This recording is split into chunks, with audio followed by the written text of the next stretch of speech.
The dinner party. There were 14 people at the dinner party. The Duke and Duchess of Shoreditch and their daughter, Lady Anne Grace Eleanor de Bowen, the Earl and Countess of Newgate, Viscount Cheapside, Lord and Lady Blatherskite, the ambassador, and his wife and daughter, and some other people. There was also a beautiful 22-year-old English girl named Portia Langham. I fell in love with her in 2 minutes, and she with me. After a while, the house servant presented another guest, Mr. Lloyd Hastings.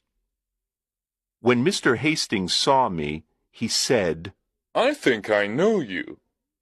"Yes, you probably do." "Are you the... "Yes, I'm the strange millionaire with the £1,000,000 note in his pocket."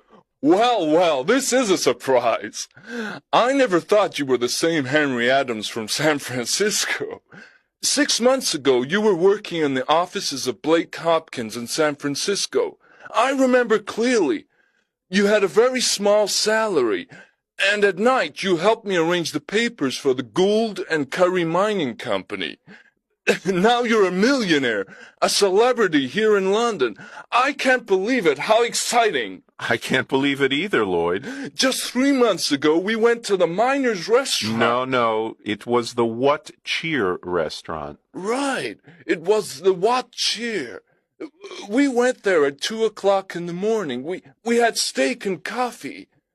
That night we worked for 6 long hours on the Gould and Curry Mining Company papers. Do you remember, Henry? I asked you to come to London with me. I wanted you to help me sell the Gould and Curry gold mine shares, but you refused.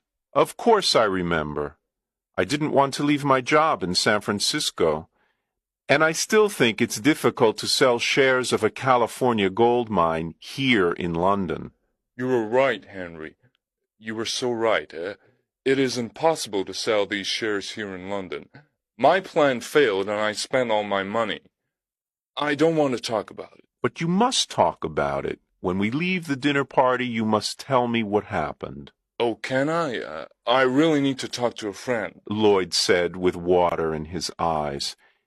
Yes, I want to hear the whole story, every word of it. Thank you, Henry. You are a true friend. At this point, it was time for dinner. Thanks to the English system of precedence, there was no dinner. The Duke of Shoreditch wanted to sit at the head of the table. The American ambassador also wanted to sit at the head of the table. It was impossible for them to decide, so we had no dinner. The English know about the system of precedence. They have dinner before going out to dinner. But strangers know nothing about it. They remain hungry all evening.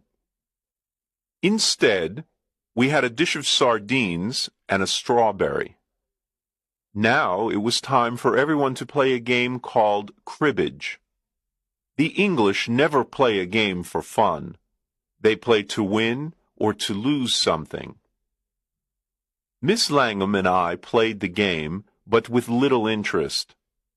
I looked at her beautiful face and said, "Miss Langham, I love you." "Mr. Adams," she said softly and smiled. "I love you too." This was a wonderful evening. Miss Langham and I were very happy. We smiled, laughed, and talked. I was honest with her. I told her that I was poor and that I didn't have a cent in the world. I explained that the £1,000,000 note was not mine. She was very curious to know more. I told her the whole story from the start. She laughed and laughed. She thought the story was very funny. I didn't understand why it was funny. I also explained that I needed an important job with a big salary to pay all my debts. "Portia, dear, can you come with me on the day I must meet those 2 gentlemen?" Well, yes, if I can help you. she replied. Of course you can help me. You're so lovely that when the two gentlemen see you, I can ask for any job and any salary.